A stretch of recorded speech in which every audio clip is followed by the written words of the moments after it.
Hi welcome to our channel. ప్రస్తుతం మనతో పాటు దాము బాలాజీ గారు సీనియర్ జర్నలిస్ట్ ఉన్నారు. వారితో ఒకసారి మాట్లాడదాం. సో నమస్కారం సార్. నమస్తే. సార్, ఆంధ్రప్రదేశ్‌లో మంత్రుల పనితీరు ఏ విధంగా ఉంది అన్న దాని పట్ల చంద్రబాబు నాయుడు గారు ర్యాంకుల లిస్టు రిలీజ్ చేశారు సార్. అందులో మరి దీనిపైన వైసీపీ నుంచి కాస్త విమర్శలు కూడా వినిపిస్తున్నాయి. అంటే ర్యాంకుల రాజకీయం నడుస్తుందన్నట్టుగా. మరి ఈ ర్యాంకులు ఏ విధంగా ఉన్నాయి? మీరేం చెప్తారు సార్ దీనిపైన? మామూలుగా చంద్రబాబు ఎప్పుడు కూడా పని విధానాన్ని అంచనా వేయడానికి రకరకాల పద్ధతులు ఎంచుకుంటారు. మామూలుగా కూడా అన్ని పొలిటికల్ పార్టీలు కూడా అధికారంలో ఉన్నప్పుడు తమ ఎమ్మెల్యేల పనితీరు, ఎంపీల పనితీరు, మంత్రుల పనితీరుని అసెస్ చేయడానికి ట్రై చేస్తుంటారు. ఇంతకుముందు అయితే ఐపాక్ వాళ్ళు ఈ పని చేసేవాళ్ళు. ఇప్పుడు చంద్రబాబు ప్రత్యేకంగా పుల్లట అని ఒక అతను ఏదో ఉన్నాడు.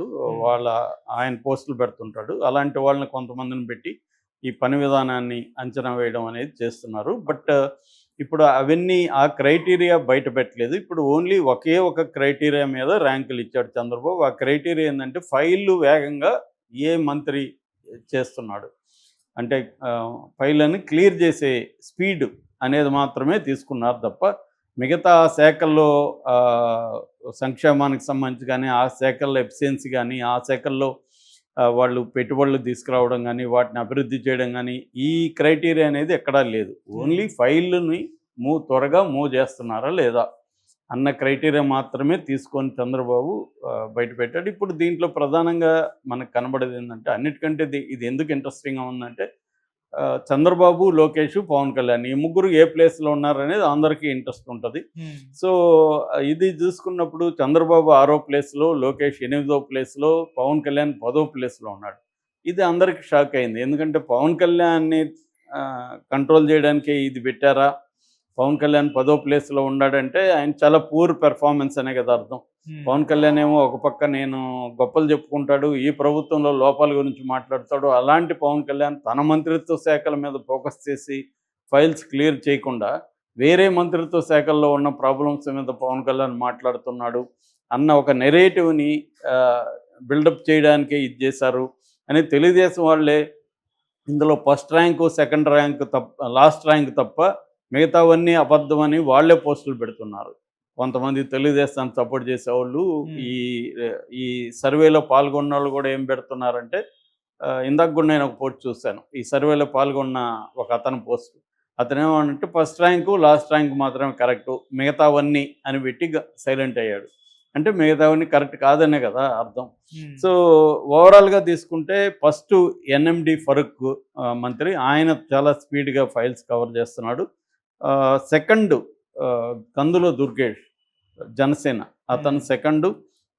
థర్డ్ కొండపల్లి శ్రీనివాస్, 4 నాదెండ్ల మనోహర్. అంటే జనసేనలో ముగ్గురు ఉంటే కందుల దుర్గేష్ ఏమో సెకండ్ ప్లేస్లో ఉన్నాడు, నాదెండ్ల ఏమో 4th ప్లేస్లో ఉన్నాడు, పవన్ కళ్యాణ్ ఏమో 10th ప్లేస్లో ఉన్నాడు.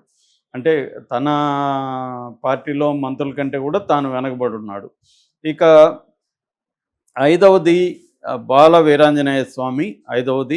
6వది మనకు తెలుసు లోకేష్, 7వది సత్యకుమారు, తర్వాత 6 చంద్రబాబు, 8 లోకేష్, తర్వాత 9 బి జనార్దన్ రెడ్డి, 10 పవన్ కళ్యాణ్. ఇక అనిత అని తీసుకుంటే ఆమె 19వ ప్లేస్లో ఉంది. సో ఇంకా చాలామంది ఆర్థిక మంత్రి కేశవ్ కానీ వీళ్ళందరూ కూడా చివరిలోనే ఉన్నారు. చివరిలో లాస్ట్ ర్యాంక్ వచ్చి వాసంశెట్టి సుభాష్. ముందు నుంచి కూడా ఇతని పేరు వినిపిస్తుంది, ఇతను తీసేస్తారని కూడా ఆ మధ్య వార్తలు వచ్చాయి. మేబీ ఈ ర్యాంకులు ప్రకటించడం ద్వారా మంత్రుల్ని ఎవరోని తీసేయాలని కన్విన్స్ చేయడం కోసం కూడా చంద్రబాబు చేసి ఉండొచ్చు. అంటే రేపొద్దున కొంతమందిని తీసేయాలని ఉంది. ఆ తీసేయడానికి ముందు గ్రౌండ్ ప్రిపేర్ చేయడానికి కూడా ఈ ర్యాంకులు పెట్టి ఉండొచ్చు. ఇది కూడా ఒక కారణం కావచ్చు. ఎందుకంటే మంత్రుల పనితీరు అనేది ఓన్లీ ఫైల్ క్లియరెన్స్ అనేదే క్రైటీరియా ఉండకూడదు. ఇతర అనేక విషయాలు ఉండాలి. ఫైల్ త్వరగా క్లియర్ చేసినంత మాత్రాన ఆ మంత్రి ఎఫెక్టివ్గా పనిచేస్తున్నట్టు కాదు. అది వన్ ఆఫ్ ద ఐటమ్స్, అంత తప్ప one of the factors of his performance, performance తప్ప అదే మొత్తం కాదు. కానీ ఇక్కడ చంద్రబాబు దాన్ని బేస్ చేసుకొని ఇలా అనౌన్స్ చేయడం అనేది ఇదొక గేమ్ లాంటిది. దీన్ని కావాలని డైవర్ట్ చేయడానికి ఏదో ఒకటి చంద్రబాబు చేస్తున్నాడు. అసలు విషయాలను పక్కన పెట్టి ఇంకేదో చర్చకి లేవదీయడానికి పవన్ కళ్యాణ్ ఏదో ఒకటి అనడం, లేకపోతే పవన్ కళ్యాణ్ చుట్టూ నడపడం, ఇవన్నీ కూడా డైవర్ట్ చేయడానికి ఈయన ఇచ్చిన సూపర్ 6 హామీలు ఏవి నెరవేరలేదు. పవన్ కళ్యాణ్ నేను హామీ, నేను నా ఈ సూపర్ 6ని మీరు డౌన్లోడ్ చేసుకోండి, పెట్టుకోండి, నన్ను అడగండి, దానికి సంబంధించి నేను హామీని చెప్తున్న వీడియోలను కూడా ఇప్పుడు వైసీపీ వాళ్ళు వైరల్ చేస్తున్నారు.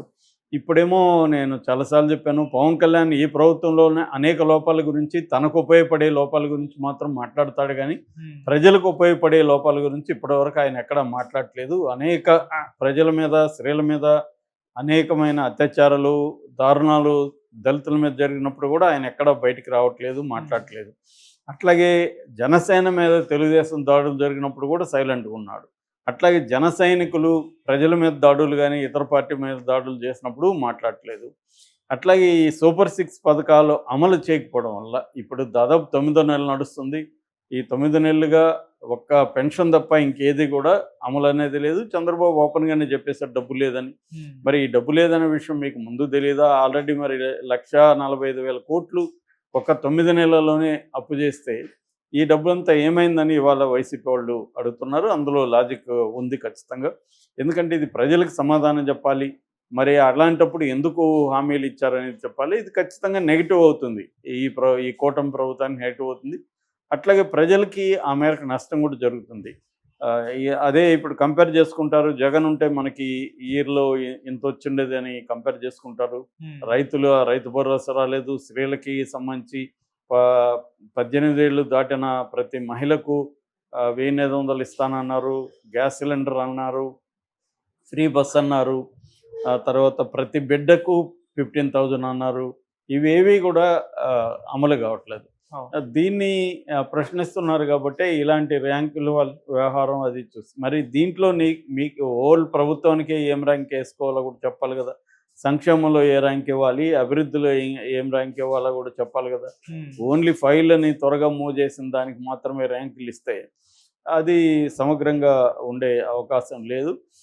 రెండవది ఏంటంటే ఇదంతా కూడా పవన్ కళ్యాణ్ని దృష్టిలో పెట్టుకొని ర్యాంకులు ఇచ్చారని కూడా జనసేన అభిమానులే పోస్టులు పెడుతున్నారు. ఇది మా పవన్ని ఇబ్బంది పెట్టడానికి చేస్తున్నారు. ఆయన 5 మంత్రి శాఖలు ఉన్నాయి కాబట్టి ఆయనకి స్లో అయ్యే అవకాశం ఉంది. ఒకే దుర్గేష్ ఉన్నాడు, ఆయనకి చిన్న శాఖ, ఆయనకి ఫైళ్ళే తక్కువ ఉంటాయి. ఆ ఫైళ్ళు తక్కువ ఉన్నప్పుడు క్లియరెన్స్ అయిపోతాయి కదా. ఇవన్నీ కూడా దృష్టిలో పెట్టుకోవాలి కదా ర్యాంక్ ఇచ్చేటప్పుడు. ఓన్లీ ఫైలు నీకు వచ్చిన ఫైళ్ళే 100 ఉన్నాయనుకో, 100 ఫైలు టక్కని క్లియర్ చేస్తావు. 1000 ఉన్నాయనుకో, 1000 క్లియర్ చేయడానికి టైం పడుతుంది. రెండోది స్పీడ్గా క్లియర్ చేయడమే కాదు కదా, ఎబ్సెంట్గా కూడా అది అవసరమా లేదా, ఫైల్లో ఏముంది, కొన్నిటికి విచారణ అవసరం అవుతుంది, కొన్నిటికి మళ్ళీ పునఃపరిశీలన అవసరం అవుతుంది. ఇవన్నీ ఉంటాయి కదా.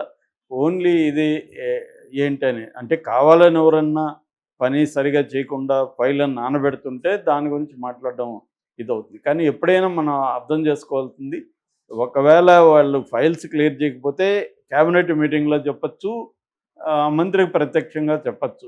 ఎందుకు పబ్లిక్లోకి తీసుకొచ్చాడు చంద్రబాబు, ఇది వెరీ ఇంపార్టెంట్. ఎప్పుడైనా మామూలుగా ఇప్పుడు ఒక మంత్రి ఫైల్ క్లియర్ చేయలేదనుకో, మామూలుగా ఏం చేస్తారు, ఆ మంత్రిని పిలిచి ఎందుకైనా ఒక ఫైల్ క్లియర్ చేయట్లేదు, క్లియర్ చేయి త్వరగా అని చెప్తారు. పబ్లిక్గా ఎందుకు చెప్తున్నాడు అనే దానికి వేరే పర్పస్ ఉంటుంది. అది ఒకటేమో పవన్ కళ్యాణ్ని ఇబ్బంది పెట్టడం, ఇతను పని విధానం చూడండి, ఇతను వేరే మంత్రిత్వ శాఖలకు వస్తాడు, అతని మంత్రిత్వ శాఖలో అతని ఫైళ్ళు క్లియర్ చేయట్లేదు, 10వ ర్యాంకులో ఉన్నాడు అని చూపించడం జనాలకి. That is one purpose. Second purpose ఏంటంటే కొంతమందిని తీసేయాలనుకున్నప్పుడు